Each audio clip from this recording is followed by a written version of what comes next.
नमस्कार दोस्तों, story lovers channel में आपका फिर से एक बार हार्दिक स्वागत है। दोस्तों, आज हम प्रहलाद और हिरण्यकश्यप की अनोखी कहानी के बारे में बात करते हैं। तो दोस्तों, आइए जानते हैं वो कहानी क्या है। बहुत पहले की बात है। राक्षसों का एक राजा था हिरण्यकश्यप। हिरण्यकश्यप ने कड़ी तपस्या करके भगवान ब्रह्मा से वरदान पाया था कि ना ही कोई इंसान उसे मार सके, ना ही कोई जानवर। किसी भी हथियार से उसकी मृत्यु ना हो। ना वो दिन में मर सके, ना रात में, ना धरती पर, ना आकाश में, ना घर के अंदर, ना घर के बाहर। हिरण्यकश्यप को अपनी ताकत का बहुत घमंड था। वह खुद ही अपने आप को भगवान मानता और अपनी प्रजा को उसकी पूजा करने के लिए कहता था। हिरण्यकश्यप का एक पुत्र था, प्रहलाद। वह भगवान विष्णु का सच्चा भक्त था। उसने अपने पिता को भगवान मानने से मना कर दिया। उसके लिए केवल एक ही भगवान थे, भगवान विष्णु। हिरण्यकश्यप को प्रहलाद पर बहुत गुस्सा आया और उसने अपने सेवकों को उसे कड़ी सजा देने का आदेश दिया।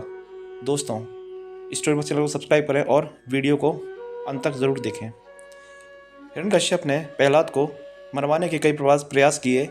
जैसे प्रहलाद को पहाड़ से गिरवाया, हाथियों से कुचलवाने की कोशिश की, उसके भोजन में जहर मिला दिया और अपनी बहन होलिका की मदद से उसे जलाकर मारने की कोशिश की। होलिका के पास वरदान था कि आग उसे नहीं जला पाएगी। उसने प्रहलाद को अपनी गोद में बिठाकर आग में प्रवेश किया। वह खुद जल गई, पर प्रहलाद को कोई नुकसान नहीं हुआ। अच्छाई की बुराई पर जीत के इस पर्व को होली की पहली रात होलिका दहन के रूप में मनाया जाता है। लोग आग जलाते हैं और उसके चारों ओर इकट्ठा होते हैं। वे गाने गाकर और नृत्य करके खुशी मनाते हैं। अगले दिन लोग रंग और पानी से खेलते हैं और होली के इस आनंदमय त्यौहार को उत्साह से मनाते हैं। माता पिता से अनुरोध है कि बच्चों की भावनाओं का ध्यान रखते हुए उन्हें इस विषय के बारे में ज़रूर बताएं। पर प्रहलाद को भगवान विष्णु पर पूरा विश्वास था कि वो उसकी रक्षा ज़रूर करेंगे, और ऐसा ही हुआ। प्रहलाद को किसी भी सज़ा से कोई नुकसान नहीं पहुंचा और भगवान विष्णु के लिए उसकी शक्ति और बढ़ गई। हिरण्यकश्यप ने प्रहलाद को समझाने की एक आखिरी कोशिश की। उसने प्रहलाद को अपने दरबार में बुलाया और उससे कहा, अगर तुम मेरी दी हुई कड़ी सज़ा से बचना चाहते हो तो बुलाओ अपने भगवान को। कहाँ है तुम्हारा भगवान? प्रहलाद ने जवाब दिया, मेरे भगवान तो संसार की हर चीज़ में है। हिरण्यकश्यप ने एक खंबे की तरफ इशारा करते हुए पूछा, क्या तुम्हारे भगवान इस खंबे में हैं? तो प्रहलाद ने कहा, हाँ बिल्कुल। प्रहलाद ने पूरे विश्वास से कहा। प्रहलाद की बात सुनकर हिरण्यकश्यप ने उस खंबे पर अपनी गदा से जोरदार हमला किया। तभी खंबा टूटा और उसमें से भगवान विष्णु के एक अवतार, भगवान नरसिंह, प्रकट हुए। उनका चेहरा शेर का था, पर शरीर इंसान का था। वो ना ही पूरी तरह इंसान थे और ना ही पूरी तरह जानवर।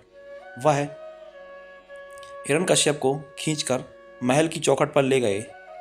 अब वो ना तो घर के अंदर था और ना ही घर के बाहर। भगवान नरसिंह ने उसे अपनी गोद में लिटाया और अपने नाखूनों से उसका वध कर दिया। प्रहलाद की सच्ची भक्ति से भगवान प्रसन्न थे। उन्होंने उससे मनचाहा वरदान मांगने को कहा। प्रहलाद ने कहा, मुझे यह वरदान दीजिए कि मैं हमेशा आपकी भक्ति करता रहूं और हमेशा सच की राह पर चलूं। भगवान विष्णु ने उसे यही आशीर्वाद दिया। प्रहलाद बड़े होकर राजा बने और उन्होंने भगवान की भक्ति करते हुए अपनी सभी कर्तव्यों का अच्छे से पालन किया।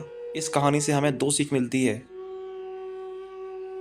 पहला, अगर हमारे मन में विश्वास है तो संसार की हर चीज़ में हमें भगवान दिखेंगे। नंबर 2, हमारे सामने चाहे कितनी भी मुश्किल आए, हमें भी प्रहलाद की तरह हमेशा सच और सही का साथ देना चाहिए। दोस्तों, वीडियो को पूरा देखने के लिए और चैनल को सब्सक्राइब करने के लिए धन्यवाद।